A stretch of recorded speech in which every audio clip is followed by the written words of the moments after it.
Good morning friends, this is me Lavkush Raichand. आप सबका हार्दिक स्वागत है अपने चैनल जैस समीक्षा पर।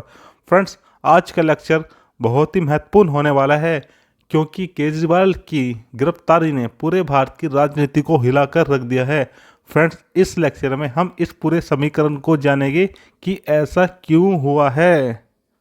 फ्रेंड्स, जैसे कि आप देख पा रहे हो, ये है दिल्ली के मुख्यमंत्री अरविंद केजरीवाल। तो फ्रेंड्स, शुरू करते हैं इस लेक्चर को। सबसे पहले माइंड में जो क्वेश्चन आता है वो ये आता है कि दिल्ली का सीएम होता कैसे है, वो बनता कैसे है। तो सबसे पहले इसी को हम क्लियर करेंगे। राष्ट्रपति उपराज्यपाल की सलाह पर दिल्ली के मुख्यमंत्री की नियुक्ति करता है। भारत के संविधान में 69वें संशोधन ने अनुच्छेद 239 डबल ए डाला है, जिसमें दिल्ली के केंद्र शासित प्रदेश को उपराज्यपाल द्वारा प्रशासित घोषित किया गया है, जो निर्वाचित विधानसभा की सहायता और सलाह पर काम करता है। इसी अनुच्छेद के अनुसार दिल्ली विधानसभा सीटों का 10% से अधिक नहीं होना चाहिए और जो अन्य राज्य होते हैं वहाँ पे होता है 15% से अधिक नहीं होने चाहिए। फ्रेंड्स, वर्तमान में जो दिल्ली के सीएम है वो है अरविंद केजरीवाल, जो 2015 से लगातार सीएम बनते जा रहे हैं। दिल्ली के उपराज्यपाल जो है वो है अनिल बैजल, जो 21वें लेफ्टिनेंट गवर्नर है। सत्ता में जो राजनीतिक दल है वो है आम जनता पार्टी।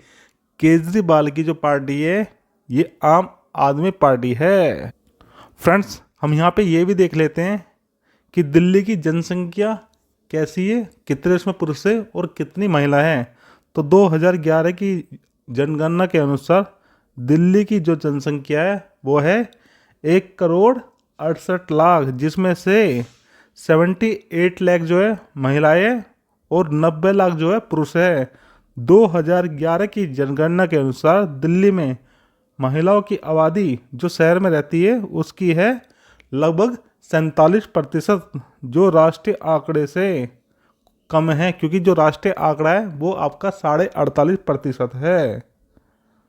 फ्रेंड्स, अगर दिल्ली की क्षेत्रफल के अनुसार आप बात करते हो तो उसका क्षेत्रफल है 1483 वर्ग किलोमीटर और यहाँ का जो जनसंख्या घनत्व है वो है आपका 11,300 और यहाँ की जो टोटल जनसंख्या है वो है 1,68,00,000। फ्रेंड्स, यहाँ पे हम ये देखते हैं कि जो दिल्ली है वो किन किन राज्यों से घिरी हुई है। तो फ्रेंड्स, एक तरफ जो है दिल्ली के उत्तर प्रदेश है और जो दूसरी तरफ है ये हरियाणा है। फ्रेंड्स, दिल्ली को पूर्ण राज्य बनाने की बात की जाती है। जब दिल्ली को पूर्ण राज्य बनाने की बात की जाती है तो उसमें उत्तर प्रदेश के कुछ ज़िले आते हैं, जिसमें पश्चिमी उत्तर प्रदेश है, और हरियाणा के कुछ ज़िले आते हैं। चलिए आगे देखते हैं। अब फ्रेंड्स, देखते हैं जो मूल घटना है कि केजरीवाल को गिरफ्तार क्यों किया गया है, अब वो देखते हैं। दिल्ली सरकार की नई आबकारी नीति में कथित अनियमितता के मामले में गुरुवार रात दिल्ली के मुख्यमंत्री अरविंद केजरीवाल को गिरफ्तार कर लिया गया है। इससे पहले आम आदमी पार्टी के जो मुख्य नेता थे, जिसमें थे पूर्व स्वास्थ्य मंत्री सत्येंद्र जैन, दिल्ली के पूर्व उप मुख्यमंत्री मनीष सिसोदिया और राज्यसभा सांसद संजय सिंह को भी गिरफ्तार कर चुके हैं। जब आम आदमी पार्टी के शीर्ष के नेता जेल में हैं तो ऐसे में पार्टी और दिल्ली की सरकार कैसे चलेगी, यह एक बड़ा सवाल बनकर खड़ा होता है। एक ऐसे सक्षम नेता की तलाशने की चुनौती है जो केजरीवाल की गैर मौजूदगी में पार्टी और दिल्ली को संभाल सके। दिल्ली, पंजाब, हरियाणा और गुजरात में पार्टी अपना चुनाव अभियान शुरू करने वाली थी, जिसके स्टार प्रचारक जो है स्वयं केजरीवाल जी थे। कुछ खबरों ने कहा कि गिरफ्तारी की आशंका के बीच नेतृत्व को लेकर जिन नामों पर चर्चा चल रही थी उनमें अरविंद केजरीवाल की पत्नी सुनीता केजरीवाल, दिल्ली सरकार के मंत्री अतिशी और सौरभ भारद्वाज के नाम भी शामिल है। दिल्ली सरकार में अतिशी पर शिक्षा, वित्त, पीडब्ल्यू, राजस्व समेत सबसे अधिक पोर्टफोलियो की जिम्मेदारी है। इन्हें केजरीवाल का खास आदमी भी माना जाता है। इसी तरह सौरभ भारद्वाज भी दिल्ली कैबिनेट के प्रमुख सदस्य हैं और स्वास्थ्य और शहरी विकास जैसे कई महत्वपूर्ण पोर्टफोलियो को ये संभालते हैं। हालांकि अतिशी और सोमनाथ भारती ने पत्रकारों से कहा है कि अरविंद केजरीवाल मुख्यमंत्री पद से इस्तीफा नहीं देंगे। अतिशी ने कहा है जरूरत पड़ी तो वो जेल से भी सरकार चलाएगी। कोई भी कानून जेल से सरकार चलाने पर प्रतिबंध नहीं लगा सकता क्योंकि उन्हें कोई सजा नहीं हुई है और ना ही अभी तक उन पर कोई आरोप सिद्ध हुआ है। और जब तक आरोप सिद्ध नहीं होगा तो केजरीवाल स्वयं ही मुख्यमंत्री पद पर रहेंगे। तो फ्रेंड जैसा कि आप देख रहे हो ये फोर्स लगा रखी है जिससे देश में दंगा ना भड़के, इसलिए लगा रखी है। तो फ्रेंड्स अब देखते हैं जो पूरी घटना थी गुरुवार को, जब गुरुवार रात को केजरीवाल को गिरफ्तार किया गया तो पूरी घटना क्या हुई। ईडी की टीम गुरुवार की शाम दिल्ली के मुख्यमंत्री आवास पर जब पहुंची तभी से ये कयास लगाने लगे थे कि अरविंद केजरीवाल की गिरफ्तारी हो सकती है। रात करीब 9 बजे आप नेता अतिशी ने अरविंद केजरीवाल की गिरफ्तारी की पुष्टि की और कहा कि पार्टी ने सुप्रीम कोर्ट में याचिका दायर की है। उन्होंने सर्वोच्च अदालत से इस मामले में तत्काल सुनवाई की अपील भी की है। आप नेता सौरभ भारद्वाज ने कहा है कि रात में ही सुप्रीम कोर्ट में याचिका दायर कर दी गई थी। उन्होंने कहा है मुख्यमंत्री आवास की पूरी तलाशी ली गई है, सिर्फ 17,000 रुपये नकद में मिले हैं जिसे ईडी वापस कर गई है। मुख्यमंत्री का मोबाइल ले लिया गया है और इन्हें गिरफ्तार करके ले गए हैं। पूरे छापे में कोई गैर कानूनी पैसा, कागज या सबूत प्राप्त नहीं हुआ है। इस बीच मुख्यमंत्री आवास से भारी संख्या में आम आदमी पार्टी के कार्यकर्ता इकट्ठा होकर नारेबाजी करने लगे। सीएम आवास के बाहर दिल्ली पुलिस ने धारा 144 लगा दी गई थी।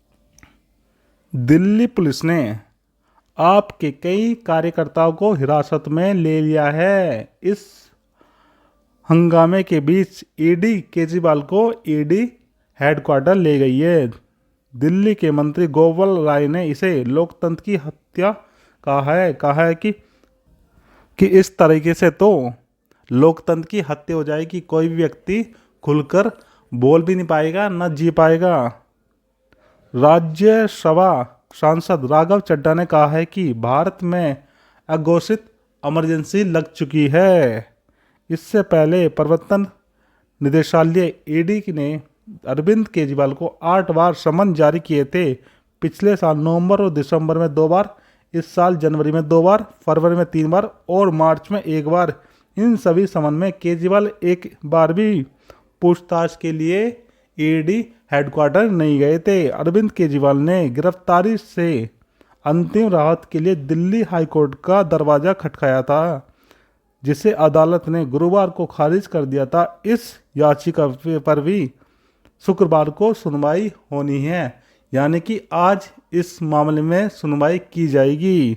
बीजेपी सांसद रवि शंकर प्रसाद ने कहा है यह कानूनी प्रक्रिया है जो भ्रष्टाचार के खिलाफ उचित कार्रवाई के दृष्टिकोण से हो रही है, जिसमें इन्हें न्यायालय से भी कोई राहत नहीं मिली। कानून को अपना काम। कांग्रेस नेता पवन खेड़ा ने कहा है इन्हें लगता है कि इससे इंडिया गठबंधन हिल जाएगा या बिखर जाएगा, तो वे गलत सोच रहे हैं। इन कदमों से स्पष्ट हो जाता है बीजेपी को अपनी हार दिख रही है।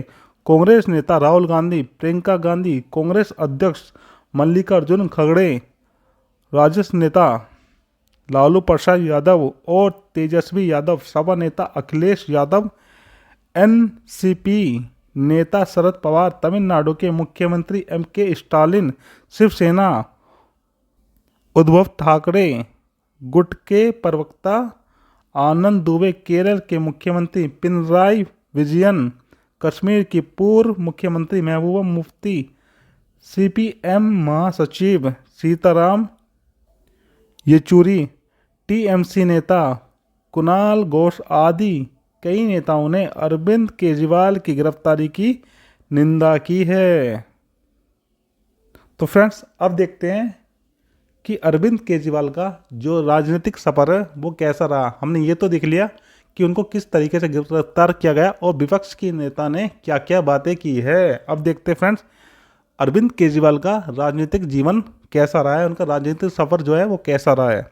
भारतीय राजस्व सेवा के अधिकारी और आईआईटी के साथ रहे केजरीवाल ने अपना राजनीतिक जमीन जो है 2011 में भ्रष्टाचार विरोधी आंदोलन से तैयार करा था। साल 2002 में शुरुआती महीने में केजरीवाल भारतीय राजस्व सेवा से छुट्टी लेकर दिल्ली के सुंदर नगरी इलाके में एक्टिविज्म करने लगे थे। यहीं केजरीवाल ने एक गैर सरकारी संगठन स्थापित किया था जिसे परिवर्तन नाम से जाना जाता था। इन्हें पहली बार बड़ी पहचान 2006 में मिली थी, जब उभरते नेतृत्व के लिए इन्हें रेमन मैगसेसे अवार्ड से सम्मानित किया गया था। वर्ष 2010 में दिल्ली में हुए कॉमनवेल्थ गेम में आयोजक के रूप में कथित घोटाले की खबरें मीडिया में आने लगने के बाद लोगों में भ्रष्टाचार के खिलाफ गुस्सा बढ़ रहा था। सोशल मीडिया पर इंडिया अगेंस्ट करप्शन मुहिम शुरू हुई और केजरीवाल इसका मुख्य चेहरा बन गए। केजरीवाल ने अपना पहला बड़ा धरना जुलाई 2012 में अन्ना हजारे के मार्गदर्शन में जंतर मंतर पर शुरू किया था। 26 नवंबर 2012 को केजरीवाल ने अपनी पार्टी के विधिगत गठन की घोषणा की। केजरीवाल ने कहा कि इनकी पार्टी में कोई हाई कमान नहीं होगा और वो जनता के मुद्दों पर जनता के केजरीवाल ने राजनीति का रास्ता चुना तो इनके गुरु अन्ना हजारे ने भी यह कह दिया कि वह तो अब सत्ता के रास्ते पर चल पड़े हैं। शुरुआती दिनों में अरविंद को जो मिल रहा था उन्हें वह पार्टी से जोड़ रहे थे। इन्हीं के संगठनात्मक क्षमता की वजह से आगे चलकर यही इनकी सबसे बड़ी ताकत बनी। केजरीवाल ने ऐसे स्वयंसेवक जोड़े जो भूखे रहकर भी इनके लिए कार्य कर सके, लाठी डंडे खाने के लिए भी तैयार रहे। इन्हीं स्वयंसेवकों के दम पर केजरीवाल ने 2013 में दिल्ली विधानसभा चुनाव लड़ा। दिल्ली में पदार्पण करने वाली इनकी पार्टी ने 28 सीटें जीती। स्वयं केजरीवाल ने नई दिल्ली सीट से तत्कालीन सीएम शीला दीक्षित को 25,000 से अधिक वोटों से हराया, लेकिन इन्हें सरकार इन्हीं शीला दीक्षित की कांग्रेस पार्टी के साथ मिलकर बनानी पड़ी। गठबंधन की सरकार इनको बनानी पड़ी थी। केजरीवाल जल्द से जल्द जन लोक बिल पास करना चाहते थे, लेकिन गठबंधन सरकार में साझेदार कांग्रेस तैयार नहीं थी। अंततः 14 फरवरी 2014 को केजरीवाल ने दिल्ली के सीएम पद से इस्तीफा दे दिया और फिर वे सड़क पर आ गए। कुछ महीनों बाद ही लोकसभा चुनाव होने थे। केजरीवाल बनारस पहुंच गए, लेकिन बनारस में केजरीवाल 3,70,000 वोट से हार गए। लेकिन इसके अगले साल ही दिल्ली के लिए विधानसभा चुनावों में 70 में से 67 जीत पर केजरीवाल ने इतिहास रचा और 14 फरवरी 2015 को फिर दिल्ली के मुख्यमंत्री के रूप में शपथ ली।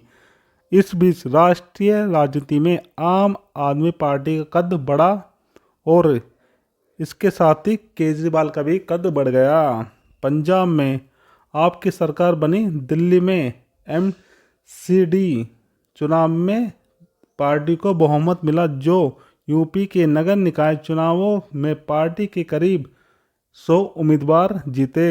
पिछले गुजरात विधानसभा चुनावों में भी इसे आधा दर्जन से अधिक सीटों पर सफलता मिली और कई जगहों पर इसके उम्मीदवार को अच्छा समर्थन भी मिला था। पिछले साल ही चुनाव आयोग ने आम आदमी पार्टी को राष्ट्रीय पार्टी का दर्जा दे दिया था।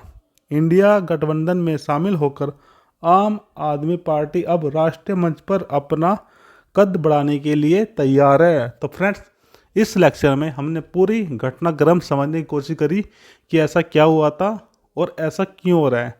फ्रेंड्स, जैसे ही कि हमें कोई अपडेट मिलेगी हम उसको भी आपको बताएंगे।